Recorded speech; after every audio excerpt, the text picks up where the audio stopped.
What shaking? Yeah, it was a sad one. It was that was almost like a funeral to the hopes. But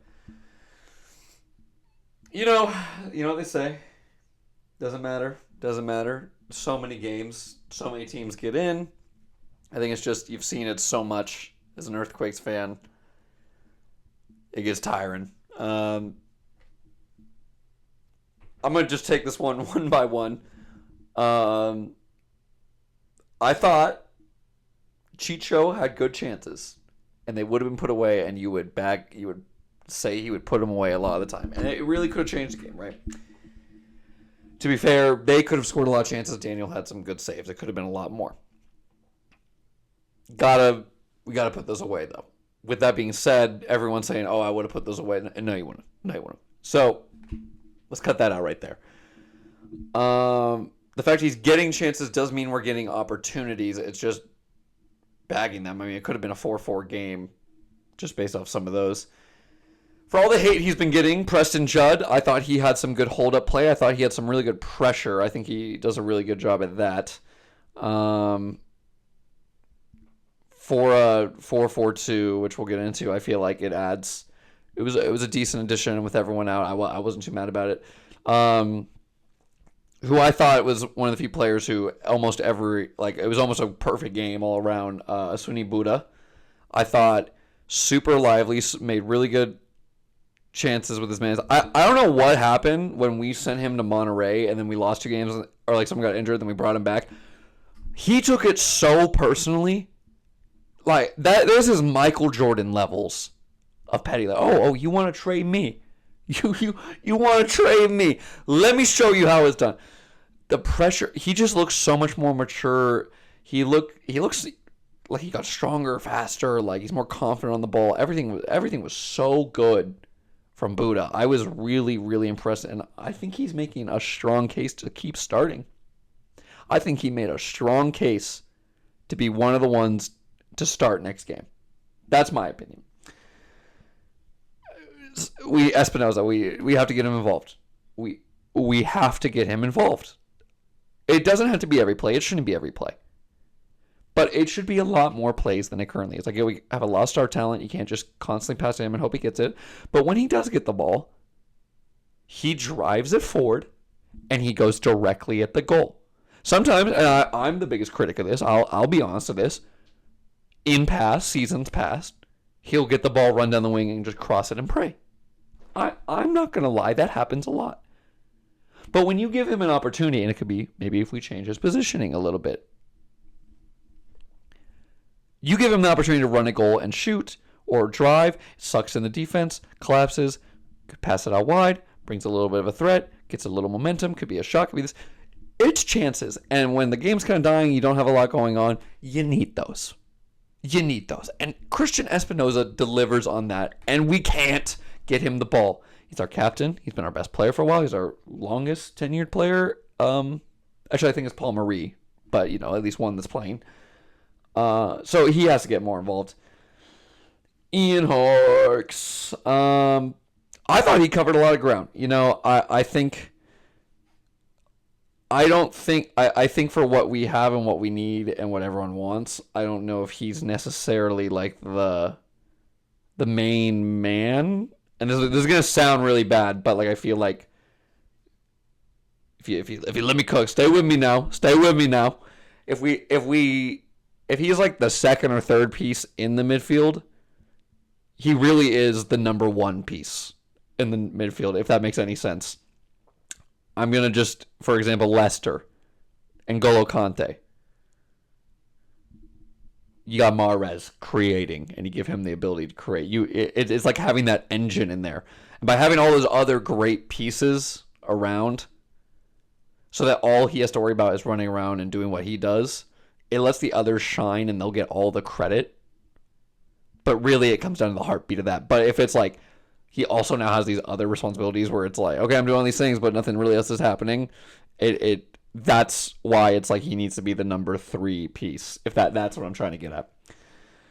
I thought Mark Anthony Kaye came out the game a little bit slow. It looked like he was a little behind the pace, but I thought as the second half built, he got to game pace, but it just wasn't like we weren't there. And I don't think that's fully his fault, and we're going to get into that later. I think that's the formation's fault. We're getting on to Nick Lima, who, for all intents and purposes, got cooked that game. It is what it is. Man's got cooked. They went down that side every single time at the beginning. Every single time. And I did see the, like, give him the ball, play the long ball, and, like, he was offering that, but, like, it was a mix of the defensive positioning for me personally, and, like, what do I know, right? Just if I have to throw an opinion out there. The defensive positioning, but also it's not just him, but I'm going to use him as an example. It's just something that really irritates me. Is people will get in that low position where they get side and everyone's like, oh, he's playing defense. Like, that's the position, but if you rewatch the game, if the person's in front of you and you're in the middle of them, like if you were to draw a line, like I'm sideways, and you were to draw a line from the side of my shoulder that's like facing you like this, and it were to hit the middle of your chest, you're not defending. You're not defending. Because now you're making it so, like, yes, I want you to go this way. You're making it so they can cut you so easily the other way. And that's what happened. And you had Wilfred Zaha, to be fair. To be fair, it's Wilfred Zaha, right? On that side, if someone's going to cook. With it also being said, we could have played to that, knowing that. Opened it a little, forced him down line. And again, it's Wilfred Zaha. He's going to probably get by anyways, right? But that was what was frustrating for me. The back two had pros and cons. I feel like what you see online, not that the internet's ever nice, but Bruno slow, Romney this, Rodriguez should have this. I liked the sub to put Rodriguez in. That was a cool idea. Obviously, it didn't work too much. And then I was actually advocating to have Jamar go on the other side, and then also there was the transition. So, like, it is what it is. We'll get into more things. I think Jamar's super athletic. I think his positioning is really good. I think he provides a lot on offense. I think he's still learning. I think this is a great learning year for him. But young, and it gets you when a vet goes up against him, you can see experience versus inexperience, and it's not even like he's terrible, he's this and that. It's just like you can see who's done it for 5 years and who's in his first full year, really, second year, but. Daniel, let's pay him some more, just to be like, hey, thank you. Hey, don't even mention it. I'm sorry, this wasn't enough. Here's another bit of money. Thank you. Our apologies for what? Just our apologies. Here you go. Do you want another Audi? Do you want the stadium? Here you go. That's what we need to do with Daniel, in my opinion. The overall system, I don't like the 4-4-2 that we've been going into. I understand he's needed to switch it up due to injuries, yada, yada, yada. I don't like it. I think the biggest thing we've been leaking on is like some will say counters. I think it's the late runners in the box and just losing our man in the box. And it's setting us up for failure because it's then just Ian Harkes and either LaRue or Kay having to push all the way up, push all the way wide, push here, there, the other, and then like come in, and then they're just not there for the marks on the counters. I do not like the 4-2-3-1. Or sorry. That I like the formation. I do not like a 4-3-3. I think it's just like, everyone does it, this, that, the other. Better ways to play. I wouldn't be against it with a holding mid, like a defensive mid whose sole purpose is to be that defensive guy, and it frees up the other two. We don't have Hernan right now. Like, we don't have that attacking mid. If you're playing Ian Harkes and you're playing LaRue, right?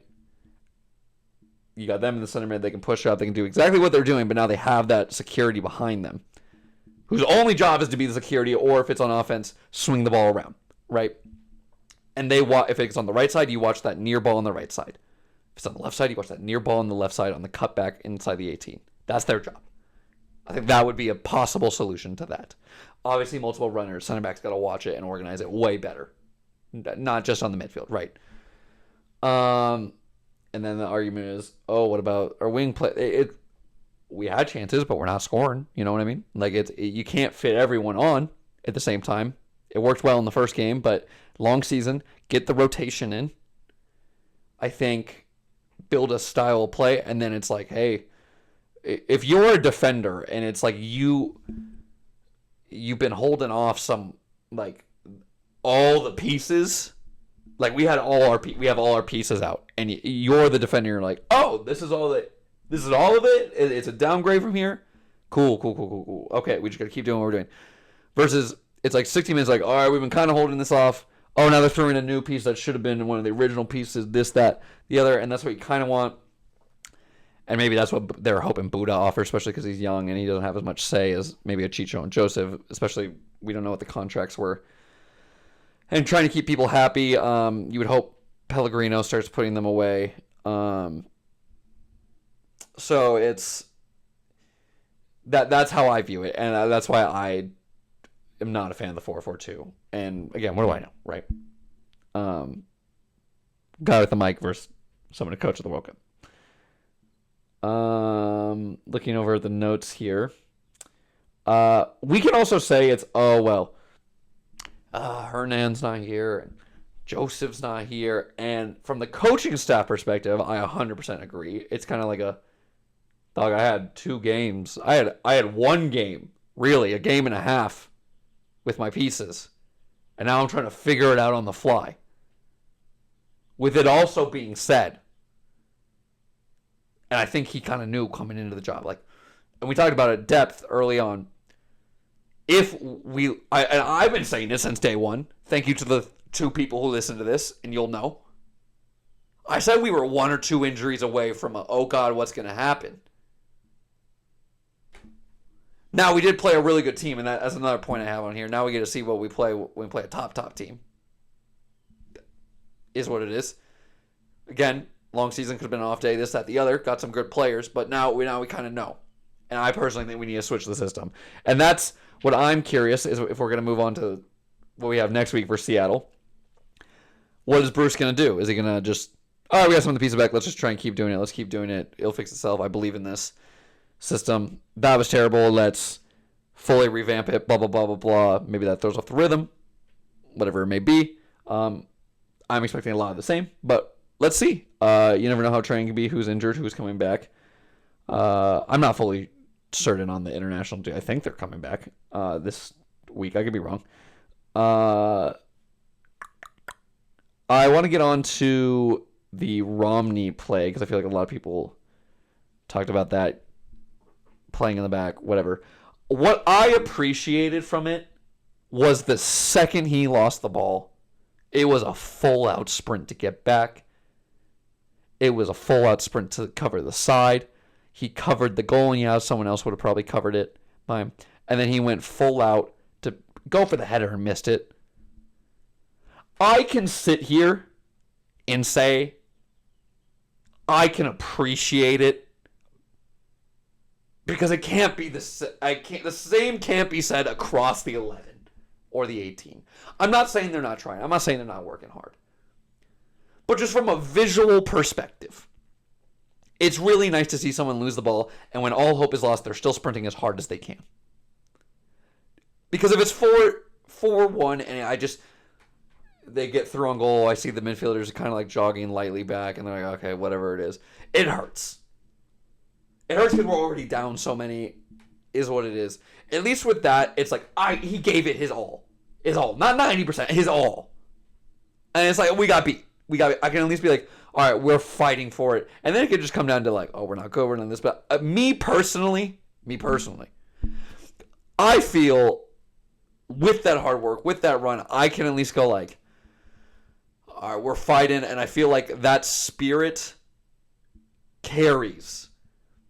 I feel like when you get a squad full of people like that, you can do more damage than maybe a squad full of maybe not superstars, but like quality players. But it's like, oh, they're not really running. And that's why you need those pieces. Back to my Ian Hart comment earlier.